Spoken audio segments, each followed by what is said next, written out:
বন্ধুরা, সুস্মিতা ছোট্ট সংসারকে সবাইকে স্বাগত। তো আজ একটা তোমাদের সাথে নতুন ভিডিও নিয়ে চলে এসেছি।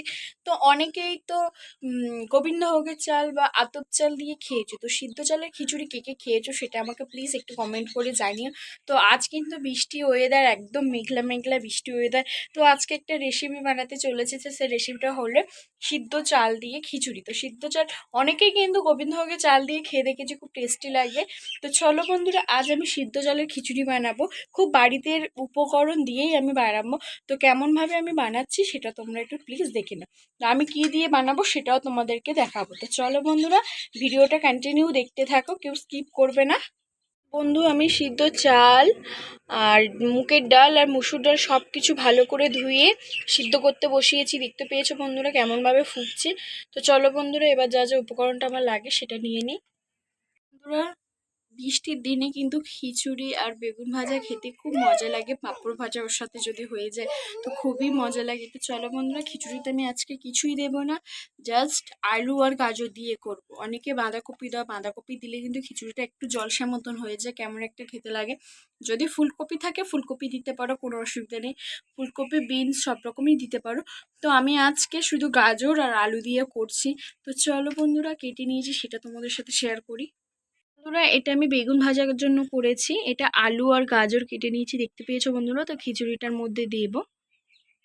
এদিকে আমি কড়া বসিয়ে দিয়েছি, দিয়ে এবার সর্ষের তেল দিয়ে দেব। কড়া খুব ভালো করে একটু গরম করে নেবে বন্ধুরা।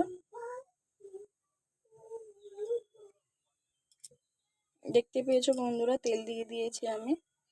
তো বন্ধুরা, এদিকে তাহলে আমি বেগুনি নুন হলুদটা মাখিয়ে নিই। নুন দিয়ে দিলাম, হলুদ দিয়ে দিলাম, দিয়ে খুব ভালো করে উপকরণটা মাখিয়ে নেব বেগুনের সাথে।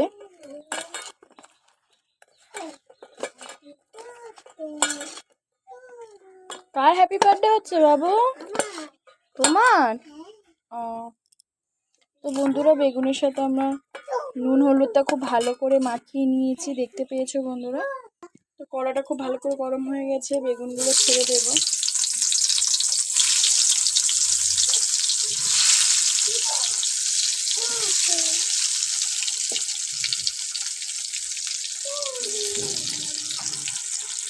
তো বন্ধুরা, এক পিঠ ভাজা হয়ে গেছে, আমি এবার উল্টে দেব আরেক পিঠ ভাজার জন্য।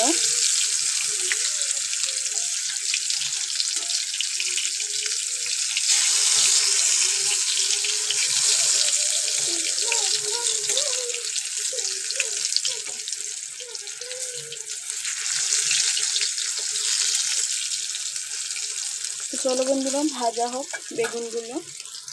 পদ্ধতিতে আলুর মধ্যে নুন, অল্প একটু হলুদ দিয়ে খুব ভালো করে আমরা মাখিয়ে নেবো। এটা আমি আর হাত লাগাচ্ছি না, ওই জন্য এরকমভাবে মাখিয়ে নিচ্ছি। দেখতে পেয়েছো বন্ধুরা, মাখানো হয়ে গিয়েছে। ভাজার তেলের মধ্যে আলু আর নুন হলুদ মাখিয়ে রেখেছিলাম, সেই আলু কটা খুব ভালো করে ভেজে নেব।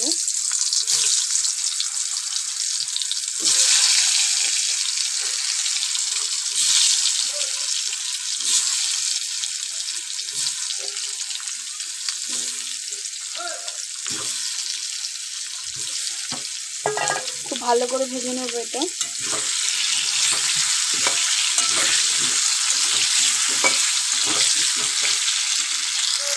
আমার দেখতে পেয়েছো আলুগুলো কিন্তু লাল লাল করে একদম ভাজা হয়ে গিয়েছে। তো এবার তাহলে আমি তুলে নেব। সেই আলু ভাজা তেলের মধ্যে গাজর কাটা দিয়ে খুব ভালো করে ভেজে নেব, দিয়ে খুব ভালো করে কিন্তু ভেজে নেব গাজরটা।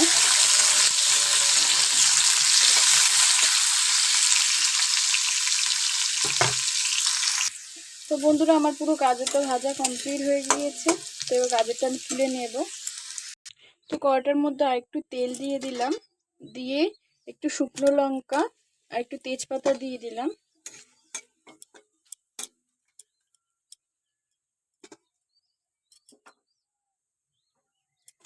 ওটা দেওয়া হয়ে গেলে ওর মধ্যে দিয়ে দেবো একটু পাঁচ ফোড়ন।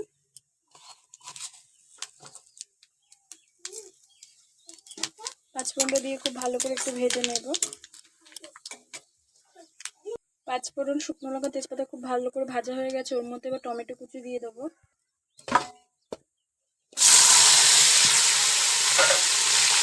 টমেটো কুচিটা দিয়ে খুব ভালোভাবে নেড়ে নেবো একটু। ভালো করে ভাজা হয়ে গিয়েছে। ওর মধ্যে এবার দিয়ে দেবো আদা বাটা পরিমাণ মতন।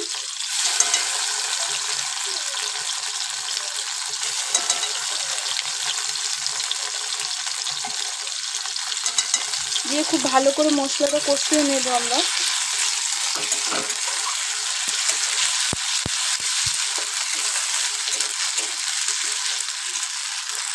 আদাটা দিয়ে খুব ভালো করে ভেজে নিয়েছি। ওর মধ্যে একটু হলুদ গুঁড়ো দিয়ে দিয়েছি। ওর মধ্যে একটু লঙ্কার গুঁড়ো দিয়ে দেবো। তোমরা যেমন ঝাল খাবে সেরকম অনুযায়ী দেবে।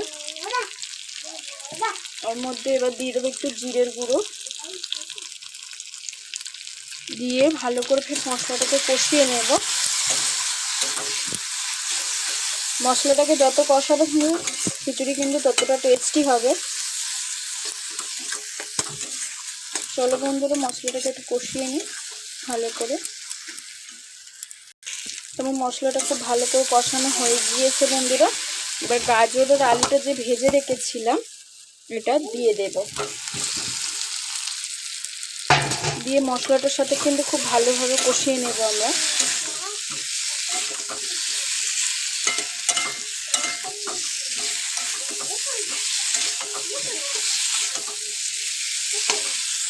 তো বন্ধুরা, আমার এদিকে কিন্তু আলু গাজর মশলাটা দিয়ে খুব ভালো করে কষানো হয়ে গিয়েছে।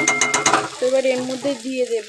এদিকে চাল ডাল আমার খুব ভালোভাবে সিদ্ধ হয়ে গিয়েছে, কিন্তু দেখতে পেয়েছো বন্ধুরা গলে গিয়েছে খুব সুন্দরভাবে। তো চলো এর মধ্যে এবার দিয়ে দেব আমরা। মশলাটা আমার কষানো হয়ে গিয়েছে। এই সব উপকরণ এর মধ্যে ঢেলে দেব।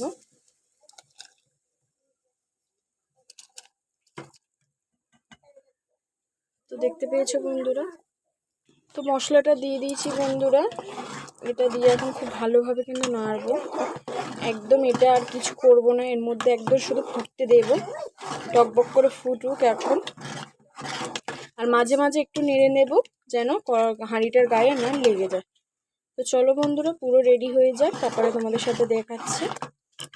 খিচুড়িটা ফুটছে, দেখতে পেয়েছো বন্ধুরা কালারটা কেমন এসেছে, প্লিজ একটু কমেন্ট করে জানিও। দেখতে পেয়েছো খুব সুন্দরভাবে কিন্তু টকবক করে ফুটছে।